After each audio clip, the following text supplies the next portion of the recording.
Tarcísio de Freitas foi visitar o pai do Flávio Bolsonaro, Jair Bolsonaro, ontem na Papudinha. O governador de São Paulo, que tinha pretensões de ser candidato à presidência, diz que vai entrar com força na campanha de Flávio, que é o pré-candidato do PL à presidência da República. Reforçou que, na verdade, a intenção dele sempre foi ser candidato mesmo à reeleição em São Paulo. Vamos ver. Claro, sem dúvida, sem dúvida, como eu tenho afirmado constantemente. O ex-presidente te fez algum pedido, governador?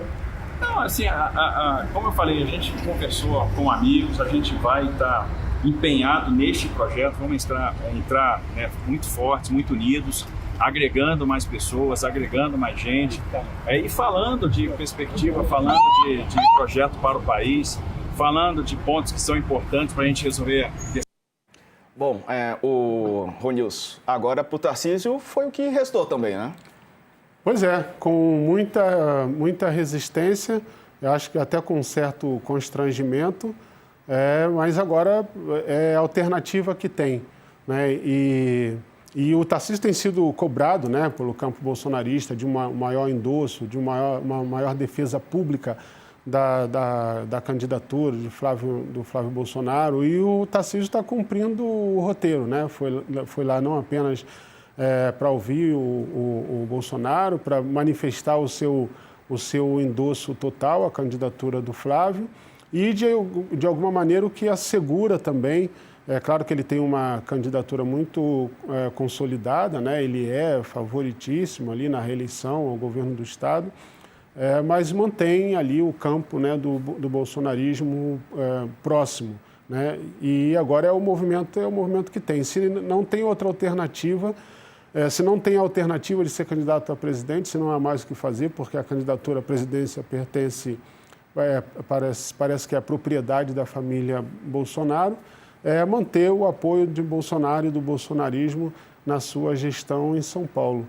E por último, eu diria que, inclusive, evitando essa hostilidade, porque não é só o endosso, né, à candidatura de Flávio, como acreditando como sendo a melhor candidatura, uma identificação de ideias, é também uma estratégia política importante de evitar o nível de hostilidade que a gente sabe que quando a hostilidade do campo bolsonarista, o canhão da hostilidade do campo bolsonarista vira para você candidato, você político, é um trabalho redobrado. Então, o Tarcísio também está garantido que ele também não seja perturbado no seu projeto de reeleição.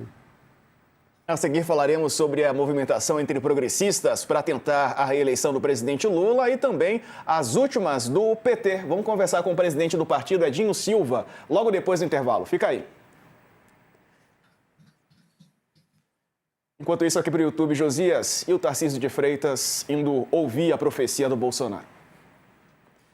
O Tarcísio de Freitas revelou-se incapaz de elevar a sua própria estatura. Ele preferiu reduzir o pé direito da sua biografia, né? Ele poderia ser grato ao Bolsonaro, porque de fato o Bolsonaro tem enorme influência na chegada dele ao governo de São Paulo, mas encostar o projeto político na papudinha, submeter as suas pretensões à vontade do preso, se rastejar numa visita à cela, tudo isso é demais, não é?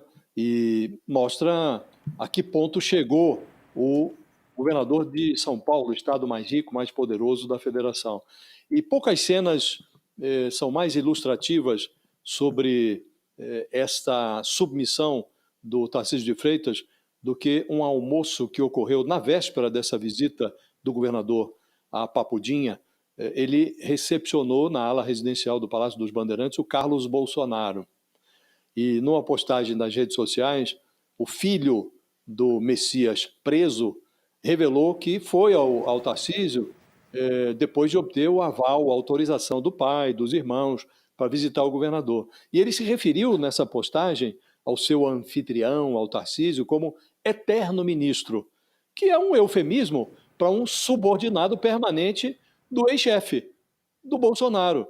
Então, se o Tarcísio continuar submetido a esse processo de encolhimento, Diego, logo, logo ele vai estar dormindo numa caixa de fósforos.